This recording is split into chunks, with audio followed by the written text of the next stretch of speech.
Hello everyone, let's talk about fundamental duties. ठीक है। Indian constitution का जब मैं ओवरव्यू वाले लेक्चर में मैंने कुछ सिग्निफिकेंस बताया था और ये भी बताई थी कि 11 फंडामेंटल ड्यूटीज होते हैं, लेकिन मैं डिफाइन नहीं की थी कि ये कौन कौन से ड्यूटीज हैं हमारे। ठीक है। ये इंपॉर्टेंट है एग्जाम पॉइंट ऑफ व्यू से, तो हम लोग एक एक को समझते हैं कि हमारे क्या फंडामेंटल ड्यूटीज है। ठीक है। फर्स्ट फंडामेंटल ड्यूटीज हमारा ये है कि to avoid by the constitution and respect its ideals and institution the national flag and anthem. हमें क्या अपने संविधान को मानना चाहिए। ठीक है। हमें अपने संविधान को मानना चाहिए, इसके आइडियल्स को मानना चाहिए, इंस्टीट्यूशंस को मानना चाहिए, नेशनल फ्लैग को मानना चाहिए, नेशनल एंथम को मानना चाहिए।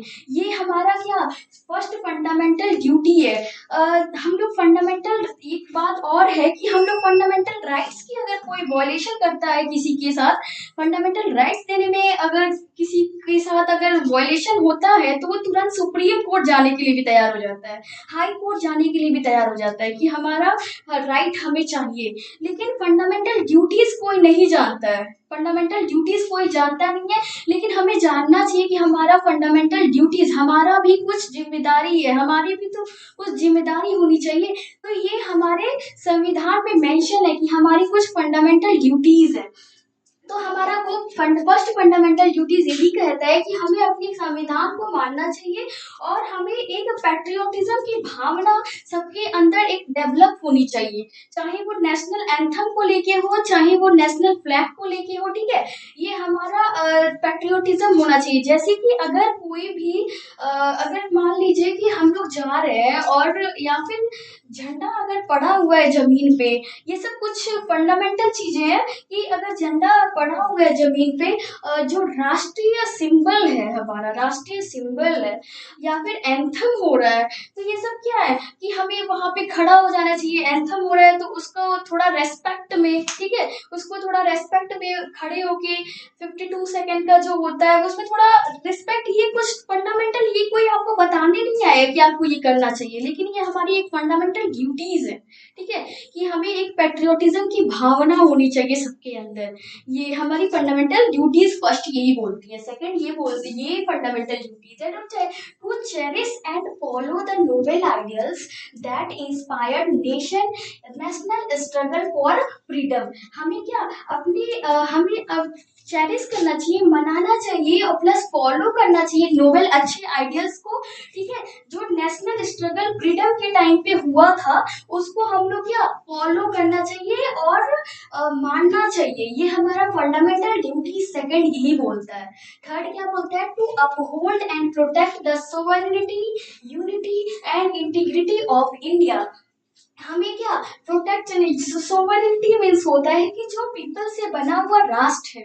ठीक है। हमें अपने सोवरेनिटी को प्रोटेक्ट करना चाहिए। India is a sovereign country means rule government form by the people of India. ठीक है। ये क्या सोवरेन कंट्री है, तो ये हमें अपने सोवरेनिटी को प्रोटेक्ट करना चाहिए। ठीक है, बचाना चाहिए और हमें एकता बना के रखनी चाहिए। क्या करना चाहिए, एकता बना के रखनी चाहिए और इंटीग्रिटी, ठीक है, इंटीग्रिटी को बना के रखना चाहिए। ठीक है।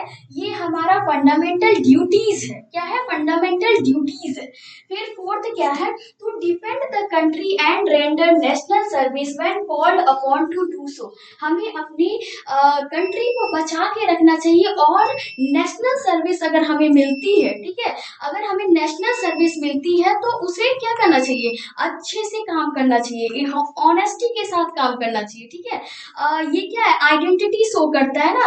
तो ये हमें फंडामेंटल ड्यूटीज हमारा यही कहता है कि अगर आपको नेशनल सर्विस दी जा रही है तो हमें एकदम ईमानदारी से काम करना चाहिए। ये हमारा फंडामेंटल ड्यूटीज है। ठीक है। फिर क्या है, फिफ्थ क्या है, to protect harmony and spirit of common brotherhood amongst all the people of India, transcending religious, linguistic, and regional or sectional diversities to renounce practices derogatory to the dignity of women. ठीक है। इत्त क्या बोलता है fundamental duty कि हमें क्या एक हार्मनी सद्भाव जो है, स्पिरिट ऑफ कॉमन ब्रदरहुड, एक भाईचारा की भावना होनी चाहिए सबके अंदर। सबके अंदर क्या होनी चाहिए? भाईचारा की भावना होनी चाहिए। एक कॉमन ब्रदरहुड मेंटेन करके रखना चाहिए, सारे भाई बहन की तरह रहने चाहिए। ठीक है, तो ये क्या है? हमारी फंडामेंटल ड्यूटीज है। फंडामेंटल ड्यूटीज है कि हमें भाईचारा रखनी चाहिए, किसी से झगड़ा लड़ाई लड़ाई झगड़ा नहीं करना चाहिए। ठीक है, ये हमें अपने आप में ये डेवलप स्पिरिट होना चाहिए। और जो रिलीजियस रिलीजियस चीजें होती हैं, रिलीजियस प्रैक्टिसेस जो होती हैं, जैसे कि अपर कास्ट लोअर कास्ट को लेके, ठीक है, कि छुआछूत को लेके, ये सब जो सोसाइटी में होता है, ये हमें नहीं करना चाहिए, क्योंकि सब इक्वल है। सब क्या है? सब इक्वल है। कोई भी ऐसा नहीं है कि कोई ऊपर है कोई नीचे है, ऐसा तो है नहीं ना। तो ये क्या है? हमारी फंडामेंटल ड्यूटीज है कि हमें सारे रिलीजियस को मानना चाहिए। ठीक है, सारे रिलीजियस को मानना चाहिए। भाषाएं लिंग्विस्टिक के भी तौर पे और रीजनल के तौर पे, अगर अलग अलग जगहों से जो भी आता है कल्चर, उसकी डाइवर्सिटीज, ये सारी विविधताएं को भी मानना चाहिए। ठीक है, मानना चाहिए। और जो डिग्निटी है वुमेन का, वो मेंटेन करके रखना चाहिए। जैसे कि जो भी एक्टिविटीज होती हैं, जो भी हार्मफुल एक्टिविटीज होती है वुमेन के साथ, ये सब नहीं होना चाहिए। ये हमारी फंडामेंटल ड्यूटी है। सोचिए, फंडामेंटल ड्यूटी है कि हमें डिग्निटी ऑफ वुमेन भी मेंटेन करना चाहिए, सबको एक समान देखना चाहिए। ठीक है, ये हमारी फंडामेंटल ड्यूटीज है। फिर 6 क्या बोलता है? To value and preserve the rich heritage of the country's composite culture. ये क्या बोलता है कि हमें क्या कीमत देनी चाहिए और बचा के रखना चाहिए अपने हेरिटेज को, अपने कल्चर को। ये क्या है? अगर मान लीजिए आप गए हैं अपने नेशनल सिंबल, जैसे कि जो भी मॉन्यूमेंट्स बने हैं इंडिया के, जो एक नेशन का सिंबल है, उसकी तरह काम करता है, एक कल्चर को दिखाता है। रेड फोर्ट हो गया, या फिर इंडिया गेट हो गया, ये सब जो जगह है, ठीक है, अगर यहाँ पे कोई भी कुछ ऐसा कर रहा है जो क्या है, उसकी आइडेंटिटी को, उस प्लेस को खराब दिशा से शो कर रहा है, अपनी इंडिया की खराब दिशा से शो कर रहा है, तो उसको क्या समझाना चाहिए कि आप ऐसा क्यों कर रहे हो। सबको समझाना चाहिए कि आप ऐसा क्यों कर रहे हो। फंडामेंटल ड्यूटीज को निभाना चाहिए कि आप ऐसा क्यों कर रहे हो। ये हमारी फंडामेंटल ड्यूटीज है, ये हमारा एक आइडेंटिटी है। ठीक है, उसी से हम जाने जाते हैं ना, उसी से हम जाने जाते हैं। तो ये हमारा आइडेंटिटी है, तो इसको खराब करके नहीं रखना चाहिए। ये मैं नहीं कह रही हूँ कि आप लड़ लो किसी से भी लड़ लो, ये नहीं मैं बोल रही हूँ। मैं ये बोल रही हूँ कि सबको समझाना चाहिए, हमारी फंडामेंटल ड्यूटीज है। ठीक है, फिर क्या है? 7th क्या है? To protect and improve national environment including forest, lakes, rivers and wild life, and to have compassion for living creature. ठीक है, हमें क्या प्रोटेक्ट करना चाहिए, इम्प्रूव करना चाहिए अपने पर्यावरण को, फॉरेस्ट को, रिवर्स को, लेक्स को। ठीक है, जो भी लिविंग क्रिएचर्स हैं, ठीक है, वाइल्ड लाइफ है, उसको क्या बचा के रखना चाहिए, प्रोटेक्ट करना चाहिए। फॉरेस्ट है तो कटना नहीं चाहिए। ठीक है, लकड़ियां नहीं कटना चाहिए, पेड़ नहीं कटना चाहिए। फिर लेक्स गंदा नहीं होना चाहिए, रिवर्स गंदे नहीं होने चाहिए। ये हमारी फंडामेंटल ड्यूटी है, फंडामेंटल ड्यूटीज है। सोचिए, फंडामेंटल ड्यूटीज है कि हमें अपने environment, wild life protection act 1972 भी बना हुआ है इसके लिए। ठीक है, इन्वायरमेंट के लिए, वाइल्ड लाइफ के लिए। और एक दया होनी चाहिए, कंपैशन होना चाहिए लिविंग क्रिएचर्स के लिए। ठीक है, ये हमारा क्या है? फंडामेंटल ड्यूटीज है। 8th क्या है? To develop scientific temper, humanism and spirit of inquiry and reform. ठीक है, ये क्या है कि हमें क्या डेवलप करना चाहिए? साइंटिफिक टेम्पर, जो वैज्ञानिक टेम्पर है, जैसे कि रिसर्च एंड डेवलपमेंट पे काम करना चाहिए, डेवलप करना चाहिए। ठीक है, ये क्या डेवलप करना चाहिए? ह्यूमैनिज्म, सबके अंदर मानवता होनी चाहिए, क्या सही है क्या गलत है इसका सबको पता होना चाहिए, क्या सही है क्या गलत है। ठीक है, और अगर कुछ गलत हो रहा है तो एक इंक्वायरी जैसी भावना होनी चाहिए कि ये ऐसा हो क्यों रहा है, ये गलत हो क्यों रहा है। ये अपनी खुद की फंडामेंटल ड्यूटीज है। आप किसी के साथ गलत हो रहा है और आप ऐसे ही देख के निकल जाओगे तो मतलब क्या है? ठीक है। ये सब फंडामेंटल ड्यूटीज का मतलब क्या है, तो यही है ना, एजुकेशन है तो फंडामेंटल ड्यूटीज को निभाना चाहिए, ये हमारी फंडामेंटल ड्यूटीज है। ठीक है, इंक्वायरी और रिफॉर्म भी करना चाहिए, चेंज भी करना चाहिए सोसाइटी में, चाहे किसी चीज को लेके, अच्छी चीजों को लेके, ठीक है, अच्छी चीजों को लेके।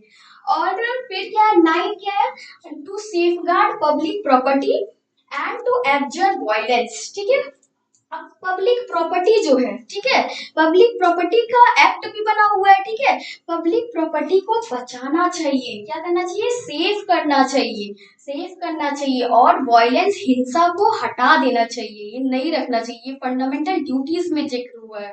ठीक है, ये फंडामेंटल ड्यूटीज है। फिर 10th क्या है, to strive toward excellence in all sphere of individual and collective activities so that nation constantly rises to higher level of endeavor and achievement। ठीक है, जो 10th फंडामेंटल ड्यूटी ये कहता है कि हमें एक्सीलेंस की तरफ बढ़ना चाहिए, वो किसी भी स्पेयर में हो सकता है, आप जिसमें अच्छे हो उस पे काम करना चाहिए, हमारी फंडामेंटल ड्यूटीज है। ठीक है, ये हमारी क्या है, फंडामेंटल ड्यूटीज है, चाहे वो इंडिविजुअल के बेसिस पे हो, चाहे वो कलेक्टिव बेसिस पे हो, हम चाहे वो सोसाइटी को लेके हो, चाहे वो अपने अंदर हो, ये फंडामेंटल ड्यूटीज है, इस पे काम करना चाहिए सबको। ठीक है, ये 10th यही है कि हमें उपलब्धियां प्राप्त करनी चाहिए इंडिविजुअल के लिए और अचीवमेंट के लिए। ठीक है, ये हो गया। फिर 11 क्या है, पहले तो जो है बताती हूँ, 11th क्या है कि provide opportunity, provide opportunity means क्या, राइट टू एजुकेशन जो है 6 to 14 ईयर के चाइल्ड को, वार्ड को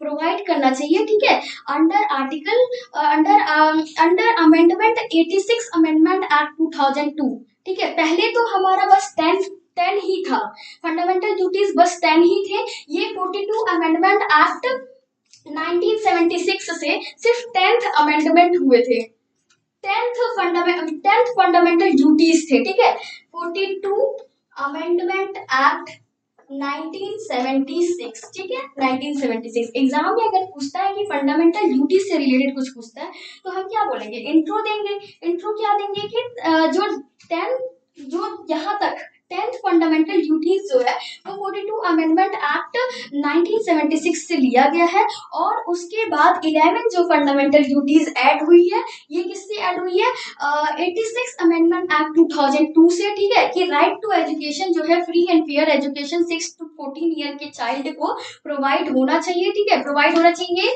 बाद में ऐड हुआ, लेकिन ये पहले तो 10th ही था। ठीक है, तो अगर मान लीजिए अब आप देखते हो कि कोई बच्चा अगर 6 to 14 ईयर्स का अगर कहीं काम कर रहा है, तो आपको समझाना चाहिए उनके पेरेंट्स को, आपको समझाना चाहिए उनके पेरेंट्स को कि आप इसको पढ़ाइए। ठीक है, एजुकेशन जरूरी है। तो ये क्या है, ये कुछ हमारी फंडामेंटल ड्यूटीज है। ठीक है, और ये क्या है, रिकमेंडेशन है स्वरण सिंह कमेटी का, आर्टिकल 51A। ठीक है, आर्टिकल 51A में ये डिफाइंड है, लेकिन ये इसके ड्रॉबैक्स ये है कि ये जस्टिसेबल नहीं है, इम्पोर्सेबल नहीं है, लीगली इम्पोर्सेबल नहीं है, सिर्फ ये ड्यूटी है ना, लेकिन ये क्या कोई किसी को करवा तो सकता नहीं है, फंडामेंटल ड्यूटी है, ये खुद होना चाहिए, तो ये क्या है, लीगली इन्फोर्सेबल नहीं होता है। फंडामेंटल ड्यूटीज का नेचर क्या होता है कि ये लीगली इन्फोर्सेबल नहीं होता है।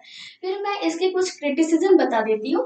ये क्रिटिसिज्म ये है कि फंडामेंटल ड्यूटीज को पब्लिक तक नहीं पता, सबको ये अवेयरनेस नहीं होती है। क्या होती है, सबको अवेयरनेस नहीं होती है, सब बताना पड़ेगा ना कि ये आपके फंडामेंटल ड्यूटीज है, लेकिन सब नहीं जानते हैं। ठीक है, सब नहीं जानते हैं फंडामेंटल ड्यूटीज को। फिर क्या है कि इसमें कहीं भी इस चीज का जिक्र नहीं हुआ है कि फैमिली प्लानिंग जैसी भी कोई चीज है ना, तो फैमिली प्लानिंग भी इसमें एक्सक्लूड है। टैक्स पे करना, ठीक है, टैक्स देना भी इसलिए कहीं मेंशन नहीं है। तो ये क्या है, कुछ क्रिटिसिज्म है फंडामेंटल ड्यूटीज के। ठीक है, कुछ क्रिटिसिज्म है फंडामेंटल ड्यूटीज के। तो मैं सोची फंडामेंटल ड्यूटीज आज ही लाती हूँ, क्योंकि आज इंडिपेंडेंस डे भी है। ठीक है, तो आपको फंडामेंटल ड्यूटीज भी जाननी चाहिए, है ना, और मेरा सिलेबस से भी ये टॉपिक है। तो थैंक यू, और थैंक यू सो मच।